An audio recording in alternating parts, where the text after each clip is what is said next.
تو یہی چیزیں جو ہے یہ ان کی اللہ کے یہاں بہت بڑے گناہ تھے، بہت بڑے ان کے جرائم. اور ان کے بارے میں ہی فرمایا کہ انہی لوگوں نے آخرت کے بدلے دنیا کی زندگی قبول کر لی.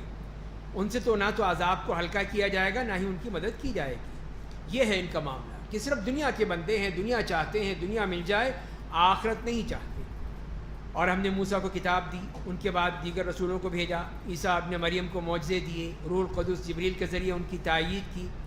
کیا ایسا نہیں ہے کہ جب بھی کوئی رسول ایسا حکم لے کر آیا جو تمہاری خواہش نفس کے مطابق نہ تھا، تم نے استکبار سے کام لیا، پھر تم نے ان انبیاء کی ایک جماعت کو جھٹلایا، ایک دوسرے کو قتل کر دیا. تو یہ ان کا معاملہ کہ کس طرح انبیاء کرام کو بھی نہیں بخشا، ان کو بھی قتل کیا، ان کو جھٹلایا، ان کے ساتھ ظلم و زیادتی کی، جو کچھ بھی وہ کر سکتے تھے ان کو بھی انہوں نے بخشا دیا. تو یہ ان کے بارے میں جو فرما دیا گیا، حالانکہ اللہ نے ان کے لیے کیا کچھ نہیں کیا، کیا کچھ نعمتیں نہیں دیں. اور اس کے بعد جو بہانہ بناتے ہیں، کہتے ہیں کہ ہمارے دلوں پر غلاف چڑھا ہوا ہے، بند ہیں، سیل ہو گئے ہیں، بلکہ ان کے کفر کے سبب اللہ تعالیٰ نے ان پر لعنت بھیج دی ہے، اس لیے وہ بہت کم ایمان لائیں گے. جب اللہ کی لعنت آ گئی، پھٹکار برسی ان کے اوپر، اس لیے یہ ایمان نہیں لاتے. یہ نہیں ہے کہ دل بند ہو گئے، ان کے دلوں پہ تو مہر لگی ہے ان کی، لیکن اس کے ساتھ ساتھ ان کے کفر کی وجہ سے، ان کی تمام حرکتوں کی بنا پر. اور پھر ان کا یہ نسلی تعصب اور کفر، فرمایا کہ جب ان کے لیے ان کی اللہ کی طرف سے کتاب آئی تو جو ان کے پہلے موجود کتاب کی تصدیق کر رہی تھی، یہ قرآن کریم جب یہ آیا ہے اس نے بتایا سب کچھ کہ تورات میں کیا ہے، انجیل میں کیا ہے، اس کی تصدیق کی یا تکذیب کی. تو انہوں نے کیا کیا، اس کا انکار کر بیٹھے. حالانکہ اس سے قبل کافروں پر غلبہ کی تمنا اسی کتاب کے ذریعے کرتے تھے. تو پہلے یہی کہتے تھے کہ ہمارے پاس تو تورات ہے، کتاب ہے اللہ کی، ہم تمہیں دکھائیں گے. عربوں کو، کافروں کو للکارتے تھے کہ ہم دیکھو ہمارے پاس یہ طاقت موجود ہے، ہم جو مرضی چاہیں کر لیں گے. لیکن اب جب یہ کتاب آ گئی قرآن کریم، اب ماننے کو تیار ہی نہیں ہے. تو یہی فرمایا گیا کہ جب ان کے پاس وہ چیز آ گئی جسے وہ پہچان گئے تو اس کا انکار کر دیا. بس اللہ کی لعنت ہو کافروں پر، پہچاننے کے باوجود، جاننے کے باوجود، اس لیے کہ ان کی تورات میں موجود ہیں، یہ علامتیں موجود ہیں، یہ تمام چیزیں موجود ہیں، پھر بھی ماننے کو تیار نہیں تھے. تو فرمائے کہ بڑی بری وہ چیز تھی جس کے بدلے انہوں نے اپنی جانوں کو بیچ ڈالا، یعنی اللہ کی نازل کردہ کتاب کا انکار کر دیا سرکشی اور حسد کی وجہ سے کہ اللہ اپنا فضل اپنے بندوں میں سے جس پر چاہتا ہے اتارتا ہے، بس وہ اللہ کے غضب پر غضب کے مستحق بنے اور کافروں کو بڑا رسوا کن عذاب ملے گا. تو یہ دیکھیے کہ انہوں نے پھر کس طرح اللہ تعالیٰ کی کتاب کا انکار کر دیا. کیوں؟ وہی سرکشی، حسد، تعصب کہ ہمارے اوپر کیوں نہیں آئی، ہمیں کیوں نہیں ملی، ہمارے پاس آنی چاہیے تھی یہ کتاب، یہ نبی ہمارے ہاں آنا چاہیے تھا، یہ بنی اسماعیل میں کیسے آ گیا، عربوں میں کیسے چلا گیا. یہ سب ان کو حسد، جلن تھی جس کی بنا پر انہوں نے صاف انکار کر دیا. تو اللہ تعالیٰ نے بھی ان کے اوپر غضب کے اوپر غضب نازل فرمایا اور عذاب مہین ان پر نازل فرما دیا. اور فرمایا کہ جب ان سے کہا جاتا ہے کہ اللہ نے جو کتاب اتاری ہے اس پر ایمان لاؤ، تو کہتے ہیں ہم تو اس کتاب پر ایمان رکھتے ہیں جو ہم پر اتاری گئی تھی، ہم اپنی کتاب کو مانتے ہیں، تمہاری کتاب کو نہیں مانتے. اور وہ اس کے سوا دوسری کتابوں کا انکار کرتے ہیں، حالانکہ وہ بالکل حق ہے اور ان کے پاس جو کتاب ہے اس کی تصدیق کرتی ہے. آپ کہہ دیجئے اگر تم ایمان والے تھے تو پہلے زمانے میں اللہ کے نبیوں کو کیوں قتل کرتے تھے. یہ دیکھیے ان کے اوپر اللہ تعالیٰ نے کہ اب تو ایمان کر رہے ہو کہ ایمان تھا، تو پھر اس وقت کہاں گیا ایمان تمہارا جب تم انبیاء کرام کو قتل کر رہے تھے، انبیاء کرام کے کفر کر رہے تھے، ان کا انکار کر رہے تھے، پھر ایمان کہاں تھا تمہارا وہ جس کا تم دعویٰ کر رہے ہو. پھر انہیں بنی اسرائیل کے اور جرائم بیان کیے اور موسیٰ تمہارے پاس معجزے لے کر آئے، پھر تم نے ان کے بعد حد سے تجاوز کرتے ہوئے بچڑے کو اپنا معبود بنا لیا، بچڑے کی پوجا شروع کر دی. اور جب ہم نے تم سے عہد لیا اور طور پہاڑ تمہارے اوپر اٹھایا اور کہا کہ جو ہم نے تمہیں دیا ہے اسے پوری قوت کے ساتھ تھام لو اور سنو، اللہ کی طرف سے ان کو یہ مجبور کیا گیا کہ تم اس کو سنو اور سمجھو اور اس کو لے لو. تو انہوں نے کیا کہا، ہم نے سن لیا ہے لیکن ہم کریں گے نہیں، مانیں گے نہیں، جو مرضی کرنا ہے کرو. ڈٹائی اور انکار کہ سن لیا، ٹھیک ہے سن لیا، کان میں آ گئی بات، مانیں گے نہیں، ہم نہیں کریں گے. اور ان کے دلوں میں ان کے کفر کی وجہ سے بچڑے کی محبت بٹھا دی گئی. آپ کہہ دیجئے کہ آپ کہہ دیجئے کہ اگر تم ایمان والے ہو تو تمہارا ایمان تمہیں بہت ہی بری بات کا حکم دیتا ہے. یہ ہے تمہارا ایمان کہ تم اللہ کی بات سے صاف کہہ دو کہ نہیں ہم نہیں مانتے. یہ کیا ہے ایمان تمہارا جس کا تم دعویٰ کر رہے ہو؟ آخرت کا گھر صرف تمہارے لیے ہے، اوروں کے لیے نہیں. تو اگر تم سچائی پر ہو تو موت کی تمنا کرو. تم یہ کہتے ہو نا کہ آخرت تو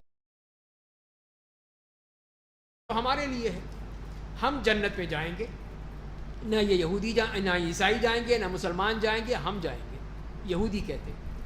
تو اللہ تعالیٰ نے فرمایا کہ اچھا یہ بات ہے تو پھر ذرا یہ کہہ دو کہ اے اللہ ہمیں موت دے دے تاکہ ہم جنت میں جائیں. ایک آدمی کو اگر آپ لالچ دیتے ہیں تو پھر اسے کہتے ہیں کہ تم اسے لے لو.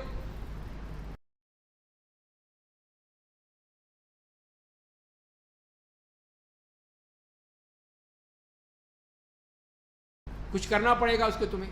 تو تمہیں اگر جنت چاہیے تو آؤ پھر موت کی تمنا کرو. تو فرمایا کہ نہیں، کبھی نہیں کریں گے، کبھی نہیں کریں گے. لن یتمنوا ابدا بما قدمت ایدیہم. یہ ہو ہی نہیں سکتا. اللہ تعالیٰ ان ظالموں کو جانتا ہے. اس کے بجائے یہ ہے کہ آپ انہیں زندگی میں سب سے زیادہ حریص پائیں گے. زندگی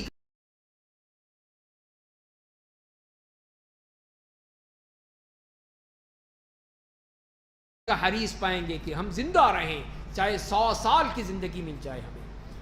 تو فرمایا کہ حتیٰ کہ مشرکوں سے بھی زیادہ ان کا ہر ایک شخص یہی چاہتا ہے کہ کاش اسے 1000 سال کی زندگی مل جائے. 1000 سال یہ چاہتے ہیں. حالانکہ عمر کی زیادتی انہیں عذاب سے نہیں بچا سکے گی. اللہ ان کے کرتوتوں کو دیکھ رہا ہے. چاہے وہ 1000 کیا 2000 10,000 لے لے لیکن عذاب سے بچ جائیں گے، عذاب سے نہیں بچیں گے.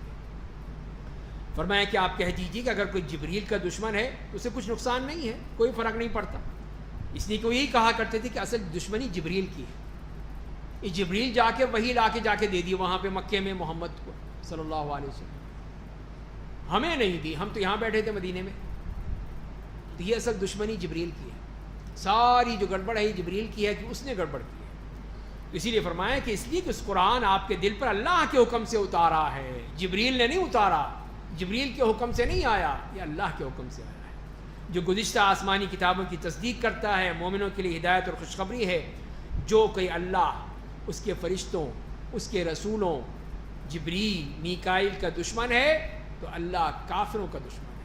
یہ سب کافر ہیں جو کہ اللہ کے دشمن، اللہ کے فرشتوں کے دشمن، جبریل اور میکائیل کے دشمن. تو اللہ تعالیٰ ان سب کا دشمن ہے اور ان کو بتا دے گا کہ تمہارا حشر کیا ہوگا. اور ہم نے تم پر کھلی ہوئی آیتیں اتاری ہیں اور یہ فاسق لوگ ہی اس کا انکار کرتے ہیں. کیا ایسا نہیں ہے کہ جب بھی ان میں سے کسی نے کوئی عہد کیا تو ان کی ایک جماعت نے پس پش ڈال دیا، بلکہ ان میں سے اکثر لوگ یقین ہی نہیں رکھتے ہیں، مانتے ہی نہیں ہیں، ماننے کوئی تیار نہیں ہے. اور جب ان کے پاس اللہ کی طرف سے رسول آئے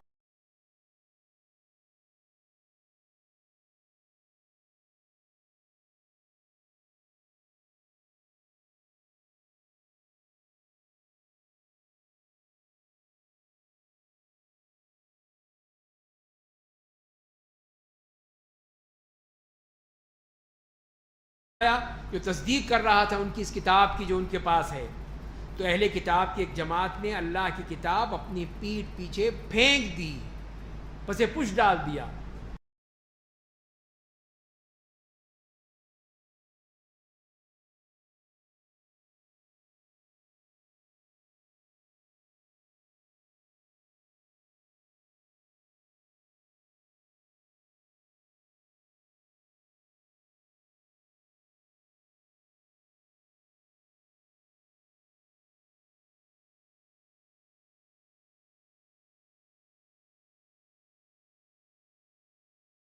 جسے کچھ جانتے ہی نہیں ہیں. تو یہ ان کا معاملہ کہ اللہ کی کتاب کے ساتھ ان کا سلوک، اللہ کے انبیاء کرام کے ساتھ، اللہ کی کتابوں کے ساتھ. اور پھر یہ مثال دی اللہ تعالیٰ نے ان کے بارے میں. اور وہ پیچھے ہو لیے ان باتوں کی جو شیاطین سلیمان کے عہد سلطنت میں پڑھا کرتے تھے.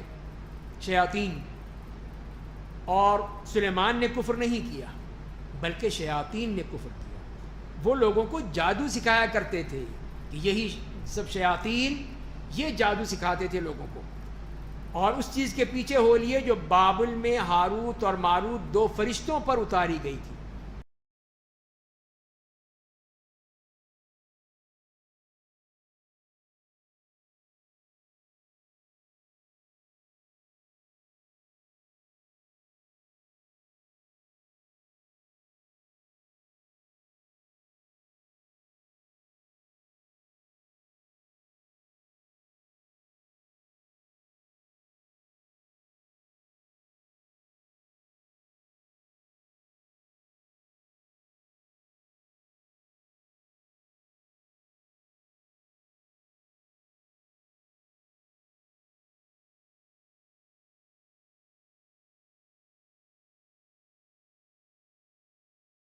تو فرشتوں پر جب اتاری گئی تھی تو وہ دونوں کسی کو جادو سکھانے سے پہلے بتا دیا کرتے تھے کہ ہم تو صرف آزمائش کے طور پر بھیجے گئے ہیں، اس لیے کفر مت کرو، ہمارے لیے تو آزمائش ہے، لیکن تم مت یہ کرو، یہ اس قسم کا کفر مت کرو، یہ جادو ٹونا یہ کفر ہے، حرام ہے۔ تو فرمایا کہ پھر بھی لوگ ان دونوں سے وہ کچھ سیکھتے تھے جس کے ذریعے سے آدمی اور اس کی بیوی کے درمیان تفریق ڈالتے تھے، اور وہ اس جادو کے ذریعے بغیر اللہ کی مشیت کے کسی کو نقصان نہیں پہنچا سکتے۔ تو یہ یہودیوں کی یہ دیکھی کارستانی کہ انہوں نے ان شیاطین کے ذریعے سے جادو ٹونا سیکھا، اور اس کی وجہ سے لوگوں کے درمیان تفریق ڈالنا، میاں بیوی میں جھگڑے کروانا، طلاقیں دلوانا، یہ سارا ان کا کام ہے، سب جادو کے ذریعے سے، جو آج بھی ہو رہا ہے۔ تو یہی ہے، یہ سب کفر ہے، حرام ہے، ناجائز ہے، جسے قرآن نے بتا رہا ہے، لیکن سب اللہ کے حکم سے ہی ہوگا، اس سے یہ کچھ نہیں کر سکتا۔ اور لوگ ان سے وہ چیز سیکھتے تھے جو ان کے لیے نقصان دہ تھی اور نفع نہ پہنچا سکتی تھی۔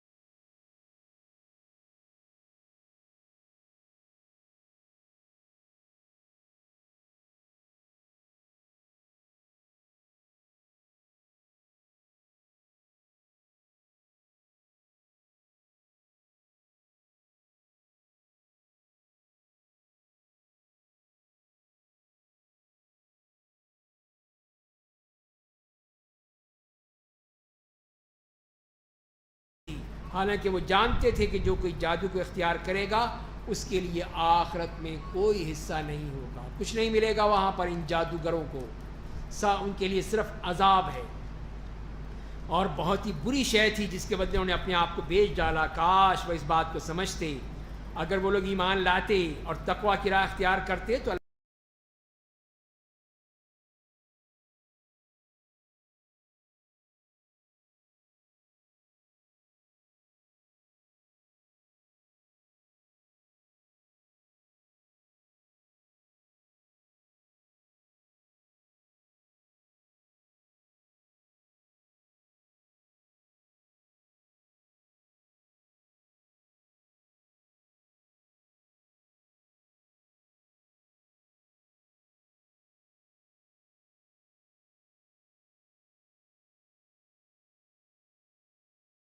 اللہ کے پاس ان کے لیے بہت ہی اچھا بدلہ تھا، بہترین اللہ تعالیٰ ان کو جنتیں دیتے۔ کاش وہ اس بات کو سمجھ لیتے، لیکن وہ سمجھنے کو تیار نہیں تھے۔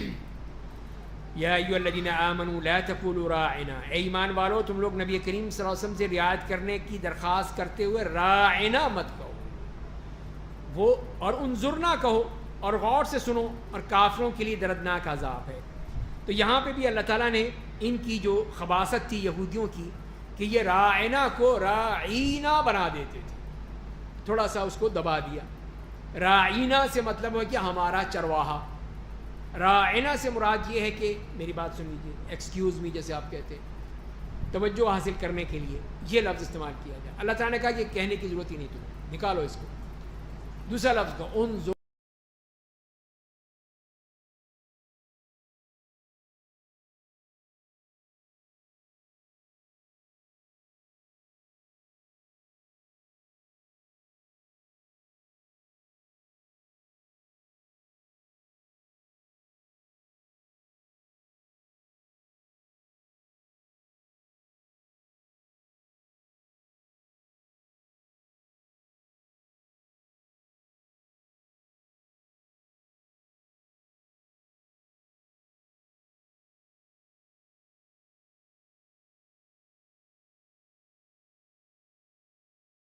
نا ہمیں طرف دیکھیے، ہماری طرف توجہ فرمائیے، ہماری بات سن لیجئے، اس طرح کہہ دو تاکہ یہ گڑبڑ کر ہی نہیں سکیں گے.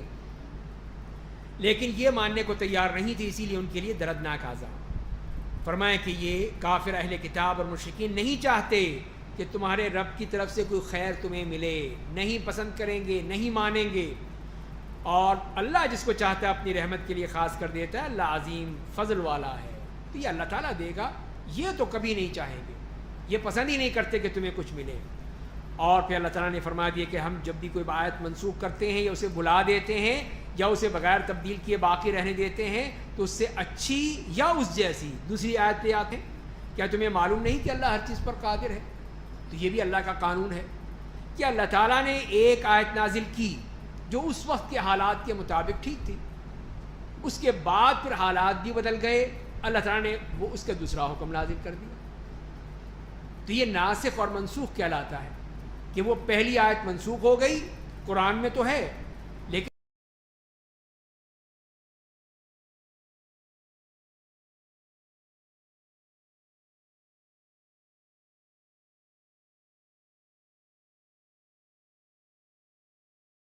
اس کا حکم منسوخ ہو گیا، دوسرا حکم آ گیا. جسے سورہ نساء میں پڑھیں گے کہ فرمایا کہ مرد اور عورت جو غلط کام کریں تو ان کو بند کر دو گھر میں مرنے تک کے لیے. اور پھر اس کے بعد سورہ نور آ گئی، اس میں بتا دیا کہ سزا کیا ہے. تو وہ مسئلہ حل ہو گیا کہ وہ پہلا حکم منسوخ ہو گیا اور یہ حکم آ گیا کہ ان کو یہ کوڑے لگائے جائیں گے یا رجم کیا جائے گا. یہ ہے ناسخ اور منسوخ. تو یہ بعض آیات اللہ تعالیٰ نے اس طرح ان کو بدل ڈالا. تو فرمائیں کہ کیا تمہیں معلوم نہیں کہ اللہ ہر چیز پر قادر ہے؟ کیا تم نہیں جانتے کہ آسمان اور زمین کی بادشاہت اللہ کے لیے ہے؟ اللہ کے سوا تمہارا نہ کوئی ولی ہے. کیا تم چاہتے ہو کہ اپنے رسول سے اس طرح سوالات کرو جیسے موسیٰ علیہ السلام سے سوال کیے جاتے رہے؟ اور جس نے ایمان کے بدلے کفر کو قبول کر لیا وہ سیدھی راہ سے بھٹک گیا. تو یہاں پر بھی بتا دیا کہ دیکھو یہودیوں نے کیا کیا تھا کہ جب ان سے صرف کہا تھا کہ گائے ذبح کرو تو سوالات شروع کر دی. اس کی عمر بتاؤ، اس کا رنگ بتاؤ، اس کی کیفیت بتاؤ، یہ کرو، کیسی ہے کیسی نہیں ہے. تو فرمایا کہ یہ آپ سے بھی ایسے ہی کرنا چاہتے ہیں، یہ غلط بات ہے. اسی لیے یہی لوگ جو ہیں گمراہ ہوئے. جس نے ایمان کے بدلے کفر کو قبول کر لیا وہ سیدھی راہ سے بھٹک گیا. بہت سے اہل کتاب چاہتے ہیں کہ کاش وہ تم لوگوں کو ایمان لے آنے کے بعد کفر کی طرف لوٹا دیں. تمہارا ایمان قبول نہیں ہے انہیں، وہ چاہتے ہیں کہ تم پھر اسی کفر کی طرف آ جاؤ. وہ لوگ ایسا محض حسد کی وجہ سے اور ان پر حق واضح ہو جانے کے بعد کر رہے ہیں. بس تم لوگ عفو درگزر سے کام لو یہاں تک کہ اللہ اپنا حکم بھیج دے. اللہ ہر چیز پر قادر ہے. تو یہ ان کی نسل پرستی تھی کہ وہ صرف اپنے آپ کو سمجھتے تھے کہ ہم ہیں سب کچھ، باقی کوئی کچھ نہیں ہے. یہ ان کا حسد یہی ان کو لے ڈوبا. تو لیکن اللہ تعالیٰ نے فرمایا کہ تم صبر کرو، برداشت کرو، معاف کر دو، نماز قائم کرو، زکوٰۃ دو. جو بھلائی بھی تم آگے بھیجو گے اللہ کے پاس پاؤ گے. اللہ تعالیٰ خوب دیکھ رہا ہے. پھر ان کی ایک اور بات کہ وہ یہ کہتے ہیں کہ جنت تو ہماری ہے، ہم ہی جائیں گے بس. جو یہودی یا نصرانی ہوگا یہ ان کی منمانی تمنائیں ہیں، یہ حقیقت نہیں ہے، تمنائیں ہیں ان کی جو اس طرح کر رہے ہیں. آپ کہہ دیجیے اگر تم سچے ہو تو کوئی دلیل لاؤ. کیا ہے دلیل تمہارے پاس کہ جنت تمہاری ہے ہماری نہیں ہے؟ ہے کوئی دلیل تمہارے پاس؟ ہاں جو کہ اللہ کے اس لیے سر تسلیم خم کر دے اور وہ اچھا کام کرنے والا ہو اس کا اجر اللہ کے نزدیک ثابت ہے، انہیں کوئی خوف و غم لاحق نہیں ہوگا. تو یہ ہے اصل قانون اللہ کا کہ جس نے اپنے آپ کو اللہ کے سپرد کر دیا، مسلمان ہو گیا، سر تسلیم خم کر دیا اور اچھا کام کیا تو وہ ہے. یہ نہیں ہے کہ تم نے یہودی بن گیا تو جنتی بن گیا. اور یہودی کہتے ہیں کہ نصارہ صحیح دین پر نہیں ہے اور نصارہ کہتے ہیں کہ یہودی صحیح دین پر نہیں ہے. دونوں ایک دوسرے کے خلاف ہیں، حالانکہ سبھی اللہ کی کتاب پڑھتے ہیں. ایسے ہی وہ لوگ بھی کہتے ہیں جو کچھ بھی نہیں جانتے، یعنی یہ بت پرست مشرکین عرب، ان کو کچھ پتہ نہیں ہے، یہ بھی کہتے ہیں کہ ہم سب کچھ صحیح ہے باقی سب غلط ہے. بس اللہ تعالیٰ قیامت کے دن ان کے درمیان امور میں فیصلہ کر دے گا جن کا یہ آپس میں اختلاف کیے ہوئے ہیں، سب فیصلے ہو جائیں گے. ابھی تو تم لڑ رہے ہو، پھر دیکھنا اللہ کے یہاں سب کچھ صحیح ہو جائے گا، سب کچھ واضح ہو جائے گا. اور اس سے بڑھ کر ظالم کون ہوگا جو اللہ کی مسجدوں میں اللہ کا نام لیے جانے سے روکتا ہے اس کی بربادی کے لیے کوشاں رہتا ہے، ان کے لیے مناسب یہی تھا کہ ان مساجد میں اللہ سے ڈرتے ہوئے خشوع و خضوع کے ساتھ داخل ہوتے۔ ان کے لیے دنیا میں رسوائی ہے اور آخرت میں ان کے لیے عذاب عظیم ہے۔ تو یہ بتایا ان لوگوں کے لیے کہ انشاءاللہ تم مسجد حرام میں داخل ہوگے، اور ان لوگوں کے جو تمہیں روک رہے ہیں ان کا معاملہ بڑا خطرناک ہے، تو اللہ تعالیٰ ان کو رسوا کرے گا اور ان کے لیے سخت عذاب ہے جو تمہیں روکتے ہیں۔ اور یہ بھی فرما دیا کہ مشرق و مغرب سب اللہ کے ہیں، بس تم جس سے رخ کرو گے وہاں اللہ کو پاؤ گے، بے شک اللہ کمال وسعت والا اور بڑا جاننے والا ہے۔ تو یہی نبی کریم صلی اللہ علیہ وسلم کے لیے جب کہ بیت المقدس کی طرف رخ کر کے نماز پڑھتے تھے، 16 مہینے تک آپ نے اس طرف رخ کر کے نماز پڑھی۔ اللہ تعالیٰ نے یہی کہا کہ یہ اللہ تعالیٰ کا معاملہ ہے، ابھی تم جیسا حکم ہے ویسا کرو، جب اللہ تعالیٰ فیصلہ کریں گے پھر تم ادھر منہ کر لینا۔ وَقَالُوا اتَّخَذَ اللَّهُ وَلَدًا، اور یہ کہتے ہیں کہ اللہ نے اپنے لیے اولاد بنائی ہے۔ اللہ پاک ہے، بلکہ آسمان اور زمین کی ہر چیز اس کی ملکیت ہے، ہر چیز اس کے سامنے گردن جھکائے ہوئے ہے، تو اس کے لیے اولاد کی کیا ضرورت ہے جب تو آسمان اور زمین سارے اس کے حکم کے پابند ہیں۔ بدیع السماوات والارض، اللہ تعالیٰ آسمان اور زمین کو بغیر کسی نمونے کے پیدا کرنے والا ہے، اور وہ جب کسی چیز کو وجود میں لانے کا فیصلہ کر لیتا ہے تو کہتا ہے کہ ہو جا، وہ ہو جاتی ہے۔ تو یہ اس کا معاملہ ہے، وہ اسباب کا محتاج نہیں ہے، وہ تو صرف کہتا ہے کہ ہو جا، بن جا، وہ بن جاتی ہے۔ وقال الذین لا يعلمون، اور جو لوگ ایمان یا علم نہیں رکھتے انہوں نے کہا اللہ ہم سے باتیں کیوں نہیں کرتا۔ اللہ تعالیٰ ہم سے باتیں کرے، موسیٰ سے کر لی، دوسروں سے کر لی، محمد صلی اللہ علیہ وسلم سے بات کر لی، ہم سے بھی تو کرے نا۔ تو کیا فرمایا، یا کوئی نشانی ہمارے پاس کیوں نہیں آتی؟ ایسا ہی ان لوگوں نے بھی کہا تھا جو ان سے پہلے تھے، ان کے دل ایک دوسرے جیسے ہیں، یہ کافر، یہ مشرک اور اس سے پہلے یہودی، سب ایک ہی تھیلی کے چٹے بٹے ہیں۔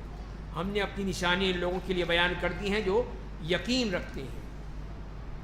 تو پھر نبی کریم صلی اللہ علیہ وسلم کے لیے فرما دیا کہ بے شک ہم نے آپ کو دین حق دے کر خوشخبری دینے والا اور ڈرانے والا بنا کر بھیجا ہے، اور آپ سے اہل جہنم کے بارے میں نہیں پوچھا جائے گا کہ یہ جہنم میں کیوں گئے، یہ آپ کا معاملہ نہیں ہے، آپ نے اپنا کام کر دیا، بس یہ کافی ہے۔ تو آپ یہود و نصارہ آپ سے ہرگز نہیں راضی ہوں گے یہاں تک کہ آپ ان کے دین کی اتباع کرنے لگیں۔ آپ کہہ دیجیے اصل ہدایت تو اللہ کی ہدایت ہے، اگر آپ نے اس علم کے بعد جو آپ کے پاس آ چکا ہے ان کی خواہشات کی پیروی کی تو اللہ کی طرف سے آپ کا کوئی حمایتی، کوئی مددگار نہیں ہوگا۔ تو لہذا ان کی باتیں مت سنیے، ان کی باتوں پہ مت دھیان دیجیے۔ جو اللہ نے کہا ہے، جن کو ہم نے کتاب دی ہے اس کی ایسی تلاوت کرتے ہیں جیسی ہونی چاہیے، یہ ہے اللہ کے نیک بندے، قرآن کو پڑھتے ہیں، اس کا حق ادا کرتے ہیں۔ وہی لوگ اس پر ایمان رکھتے ہیں، جو لوگ اس کا انکار کریں گے وہی خسارہ اٹھائیں گے۔ تو اے بنی اسرائیل، میرے اس احسان کو یاد کرو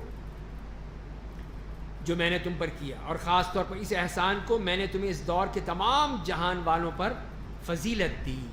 تو اللہ تعالیٰ نے اپنی تمام نعمتوں کا بھی تذکرہ فرمایا، احسانات کا بھی فرق، اور اس دن سے ڈرو جب کوئی کسی کے کام نہیں آئے گا، نہ کوئی معاوضہ قبول ہوگا اور نہ کوئی سفارش کام آئے گی اور نہ کوئی ان کی مدد کے لیے پہنچے گا۔ تو یہ بتا دیا ان کو کہ تمہیں عمل کرنا ہوگا، عمل ہوگا تو بات بنے گی، عمل نہیں ہے تو کچھ نہیں ہوگا، نہ کوئی سفارش کام آئے گی، نہ کوئی تمہیں مدد کے لیے آئے گا، نہ کوئی تم پیسے دے سکو گے، کچھ نہیں ہوگا۔ اور اس کے بعد پھر یہاں سے ابراہیم علیہ السلام کا تذکرہ فرمایا گیا کہ یہ ہیں تمہارے جو اصل بڑے تھے، باپ تھے، ان کو دیکھو وہ کیا تھے، ان کی طرح ذرا بن کے دکھاؤ۔ اور یاد کرو جب ابراہیم کو ان کے رب نے چند باتوں کے ذریعے آزمایا، چند باتوں کے ذریعے سے آزمانے کا مطلب یہ ہے کہ ان کو بار بار آزمائشوں میں ڈالا، کہیں گھر سے نکلنا پڑا، کہیں آگ میں کودنا پڑا، کہیں اپنے بچے کو قربان کرنے کی بات ہو گئی، کہیں کچھ ہو گیا، لیکن سب میں پرفیکٹ 100%، کہیں پہ کوئی تردد نہیں تھا، کہیں پیچھے نہیں ہٹے، نہیں یہ کیا ہو گیا، میں نہیں کروں گا، نہیں۔ اسی لیے فرمایا کہ فَأَتَمَّهُنَّ، ابراہیم نے سب کو پورا کر دیا۔ اللہ تعالیٰ نے کہا کہ میں نے تمہیں لوگوں کا امام بنانے والا ہوں، یہ امامت دے دی۔ کہا کہ میری اولاد میں سے بھی کوئی بنے گا امام؟ تو اللہ نے فرمایا کہ ظالم لوگ میرے اس وعدے میں داخل نہیں ہوں گے، تمہاری اولاد ہی کیوں نہ ہو، لیکن اگر ظالم ہوئے نہیں، پھر نہیں ملے گا، اللہ تعالیٰ نہیں دے گا۔ اور اس خانہ کعبہ کی بات بھی فرما دی وَإِذْ جَعَلْنَا الْبَيْتَ مَثَابَةً لِلنَّاسِ، اور یاد کرو جب ہم نے بیت اللہ کو لوگوں کے لیے بار بار لوٹ کر آنے کی جگہ اور گہوارے امن بنایا، اور انہیں حکم دیا کہ مقام ابراہیم کو نماز کی جگہ بناؤ، اور ہم نے ابراہیم اسماعیل علیہ السلام کو وصیت کی کہ میرے گھر کو طواف اعتکاف کرنے والوں، رکوع و سجود کرنے والوں کے لیے صاف ستھرا رکھو۔ تو اللہ تعالیٰ نے پھر اس خانہ کعبہ کو دیا، ابراہیم اسماعیل علیہ السلام کی ڈیوٹی لگائی کہ اس کو بناؤ، اور اس کو پھر بنا دو نماز کی جگہ، اور اس کو پاکیزہ کر دو، بالکل پاک صاف لوگ آئیں نماز پڑھیں، یہاں پر اعتکاف کریں، طواف کریں۔ اور یاد کیجئے جب ابراہیم نے کہا اے میرے رب تو اس شہر کو پرامن بنا دے، اس مکہ کو، یہاں کے رہنے والوں میں سے جو لوگ اللہ اور یوم آخرت پر ایمان لائیں انہیں مختلف قسم کے میوے عطا فرما، پھل عطا فرما۔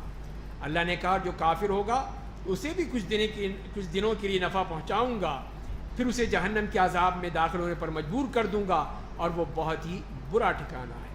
تو ابراہیم علیہ السلام نے پھر یہ دعا کی جب خانہ کعبہ کی تعمیر کر لی کہ اللہ اس بلد کو امن و امان والا بنا دے، سکون والا، اطمینان والا بنا دے۔ اللہ نے ایسا بنا دیا امن و امان جو پوری دنیا میں کہیں نہیں اس کی مثال، کہ وہاں پہ نہ کوئی پرندے کو مار سکتا ہے، نہ کسی جانور کا شکار کیا جا سکتا ہے، نہ کوئی درخت اور پتا توڑا جا سکتا ہے، نہ کسی کا سامان اٹھایا جا سکتا ہے، سب کچھ حرام کر دیا، اس لیے کہ وہ حرم ہے، امن و امان والا ہے، سکون و اطمینان والا ہے۔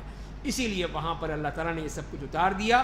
ابراہیم علیہ السلام کی دعا تھی، اور پھر ان کو جو پھل دیے، سبزیاں دی، کھانے کو دیا، کیا کچھ نہیں دیا اللہ نے، سب کچھ فراوانی سے مل رہا ہے، آج تک مل رہا ہے۔ تو یہ اللہ کی طرف سے وہ حضرت ابراہیم کی دعا کا نتیجہ ہے، اور فرمایا جس نے کفر کیا اس کو میں معاف نہیں کروں گا، جو انکار کرے گا اس بات کا اس کے لیے کچھ نہیں ہے۔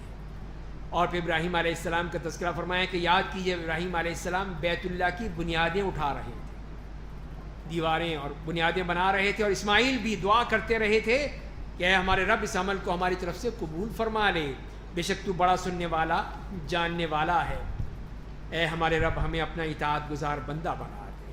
دعائیں کر رہے ہیں، نبی ہیں اللہ کے، یہ بھی محتاج ہیں، اللہ سے دعائیں کر رہے ہیں ہماری اولاد میں سے بھی ایک جماعت کو اپنا اطاعت گزار بنا دے۔ تو یہ نبی کریم صلی اللہ علیہ وسلم کے لیے دعا ہو گئی کہ ان کی یہ بشارت تھی، ان کی دعا تھی، اور ہمیں ہماری عبادت کے طریقے سکھا دے، ہمیں بخش دے، بے شک تو ہی بخشنے والا رحم کرنے والا ہے، اور اے ہمارے رب انہی میں سے ایک رسول ان کی ہدایت کے لیے بھیج دے۔ تو یہ ابراہیم علیہ السلام کی دعا نبی کریم صلی اللہ علیہ وسلم کے بارے میں، جو تیری آیتیں انہیں پڑھ کر سنائے، انہیں قرآن و سنت کی تعلیم دے، انہیں پاک کرے، بے شک تو بڑا زبردست اور حکمت والا ہے۔ اور ملت ابراہیمی سے سوائے اس آدمی کے جس نے اپنے آپ کو احمق اعراض کر سکتا ہے، یہ لوگ نہیں مان رہے، لیکن یہی تو ہے ملت ابراہیم، ابراہیم علیہ السلام کا طریقہ، جو اس کو چھوڑے گا اس سے بڑھ کر کوئی بیوقوف نہیں ہے، اور ہم نے ان سے دنیا میں چن لیا تھا، آخرت میں وہ نیک لوگوں میں سے تھا۔ اور جب یاد کیجئے جو ابراہیم علیہ السلام نے سے اس کے رب نے کہا اے ابراہیم تو اپنے رب کا اطاعت گزار بندہ بن جا، تو اس نے کہا کہ میں رب العالمین کا اطاعت گزار بن گیا۔ اے اللہ جو کہنا تھا، یہ ہوتے ہیں نبی، انکار نہیں کرتے فوراً۔ اور یہی وصیت ابراہیم نے اپنے بیٹوں کو اور یعقوب نے اپنے بیٹوں کو کی تھی کہ اے میرے بیٹو، اللہ نے تمہارے لیے دین اسلام کو اختیار کر لیا، اس لیے جب مرو تو اسلام کی حالت میں مرو۔ تو دونوں انبیاء کرام نے، ابراہیم نے بھی اور یعقوب علیہ السلام نے، دونوں نے اپنی اولاد کو اپنے مرتے وقت یہ وصیت کی تھی کہ تم نے مرتے دم تک اسی پر رہنا ہے، اسی اسلام پر رہنا ہے۔ تو پھر یہ یہودی کہاں سے نکل آئے؟ یہ انہوں نے طرح طرح کی باتیں کہاں سے نکال لی، جبکہ ابراہیم اور یعقوب تو یہ کہہ کر انتقال کرے۔ تو کیا جب یعقوب کی موت قریب تھی تم لوگ وہاں موجود تھے؟ جب انہوں نے اپنے بیٹوں سے پوچھا کیا میرے بعد تم لوگ کس کی عبادت کرو گے، تو انہوں نے کہا تھا کہ ہم آپ اور آپ کے آبا ابراہیم، اسماعیل اور اسحاق کے معبود ایک اللہ کی عبادت کریں گے، اور ہم اسی ایک اللہ کی اطاعت گزار ہیں۔ تو یہ دیکھو، وہ تو یہ کہہ عبادت کریں گے، اور تم نے یہ طرح طرح کی باتیں شروع کر دیں۔ تلک امۃ قد خلت لہا ما کسبت ولکم ما کسبتم، وہ ایک جماعت تھی جو گزر چکی، انہوں نے جو کچھ کمایا ان کے لیے ہے، جو تم نے جو کمایا تمہارے لیے ہے، تم سے ان کے اعمال کے بارے میں نہیں پوچھا جائے گا۔ تو وہ چلے گئے، ہو گیا جو ہونا تھا، اب تم پکڑے جاؤ گے اور تم سے پوچھا جائے گا۔ اور یہ کہتے ہیں کہ یہودی بن جاؤ یا نصرانی بن جاؤ تاکہ راہ راست پر آ جاؤ۔ اس لیے کہ ہدایت تو صرف ان کے نزدیک یہودی یا عیسائی میں ہے، بس مسلمان ہونے میں نہیں ہے۔ تو فرمایا کہ نہیں، اے میرے نبی آپ کہہ دیجئے کہ ہم نے ابراہیم کی ملت کو اپنا لیا، ابراہیم علیہ السلام کا طریقہ، کہ نہ ادھر نہ ادھر، صرف ایک اللہ کو ماننے والے۔ تو فرمایا کہ وہ مشرکوں میں سے نہیں تھے، انہیں دین توحید قبول کیا۔ تو اے مسلمانوں تم کہو کہ ہم اللہ پر ایمان لائے اور اس کتاب پر جو ہماری طرف بھیجی گئی، اور ان تعلیمات پر بھی جو ابراہیم، اسماعیل، اسحاق، یعقوب اور ان کی اولاد پر اتری۔ سب کا ایک ہی دین ہے۔ ان تمام کتابوں اور تعلیمات پر جو موسیٰ، عیسیٰ اور دیگر انبیاء کو ان کے رب کی طرف سے ملی، ہم ان انبیاء کے درمیان تفریق نہیں کرتے۔ اس کو مانیں گے، اس کو نہیں مانیں گے، نہیں، ہم سب کو مانتے ہیں اور ہم سب اسی اللہ کے اطاعت گزار ہیں۔ اگر یہ یہود و نصارہ مان لیتے ہیں، اس کو ایمان لے آئیں تو ٹھیک ہے، اچھی بات ہے، راہ راست پر آ گئے، صحیح راستے پر آ گئے۔ اگر انہیں حق سے منہ پھیر لیا، نہیں مانتے اس لیے کہ مخالفت عداوت پر آ گئے، تو پس اللہ آپ کے لیے ان کے مقابلے میں کافی ہوگا، اور وہ بڑا سننے والا، جاننے والا ہے۔ آپ کو کوئی اس کے پریشان ہونے کی ضرورت نہیں ہے، اللہ تعالیٰ کر لے گا۔ صبغۃ اللہ، اے یہود و نصارہ اللہ کا رنگ اختیار کرو۔ یہ تم نے کیا بنا رکھا ہے کہ اپنا وہ پیلا رنگ بپتسمہ لگا کے تم کرتے ہو، سمجھ گئے عیسائی بن گیا، یہودی بن گیا؟ نہیں، یہ اللہ کا رنگ نہیں ہے۔ اللہ کا رنگ اختیار کر لو، اور اللہ کے رنگ سے اچھا رنگ کون سا ہو سکتا ہے؟ جو اللہ کا رنگ ہے، اللہ کے دین کا رنگ ہے، تقویٰ کا رنگ ہے، ہم اسی کی بندگی کرتے ہیں۔ آپ کہہ دیجئے کیا تم لوگ ہم سے اللہ کے بارے میں ڈرتے ہو، حالانکہ وہی ہمارا اور تمہارا رب ہے۔ ہمارے اعمال ہمیں کام آئیں گے، تمہارے اعمال تمہیں، ہم نے اپنی بندگی اسی کے لیے خالص کر دی ہے۔ ہمارا معاملہ تو یہ ہے، اب تم جو کرو۔ ام تقولون ان ابراہیم و اسماعیل، کیا تم یہ کہتے ہو کہ ابراہیم، اسماعیل، اسحاق، یعقوب اور ان کی اولاد یہودی یا نصرانی تھے؟ آپ کہہ دیجئے کہ تم زیادہ جانتے ہو کہ اللہ۔ یہ تم نے کیا بنا رکھا ہے کہ یہ سب تو یہودی تھے، نصرانی تھے، یہ تم نے کہاں سے لے لیا؟ کیا تمہیں پتہ ہے یا اللہ کو معلوم ہے؟ کہ اللہ جانتا ہے ان کی حقیقت کیا تھی۔ اور اس سے بڑھ کر ظالم کون ہوگا جس نے اللہ کی طرف سے اس کے پاس موجود گواہی کو چھپا دیا؟ تو پڑھو اپنی کتابوں میں، دیکھو اپنی تورات میں، انجیل میں کیا لکھا ہوا ہے۔ اس سے بڑھ کر ظالم کون ہے جو چھپاتا پھرتا ہے کہ نہیں نہیں نہیں یہ بات نہیں، ہماری جو ہم جو کہیں۔ تو فرمایا کہ نہیں، اللہ تمہارے کاملوں سے غافل نہیں ہے۔ وہی ایک جماعت تھی جو گزر چکی، انہوں نے جو کچھ کمایا ان کے لیے ہے، اور تم نے جو کمایا تمہارے لیے، تم سے ان کے اعمال کے بارے میں نہیں پوچھا جائے گا۔ تو اس طرح اللہ تعالیٰ نے بتا دیا کہ اب معاملہ ان کے اور تمہارا نہیں ہے، جو ان کا تھا وہ ہو چکا، اب تمہارا معاملہ ہے۔ تم جو اعمال کرو گے وہ اللہ تعالیٰ دیکھے گا، اس کو پکڑے گا۔ ان کا معاملہ تم سے نہیں پوچھا جائے گا، تمہارا معاملہ ان سے نہیں پوچھا جائے گا۔ اللہ تعالیٰ تم سے پوچھے گا تمہارے اعمال کے مطابق، لہذا تم بندے بن جاؤ، سیدھی راہ پر آ جاؤ۔ اللہ تعالیٰ ہمیں سمجھنے اور عمل کرنے کی توفیق عطا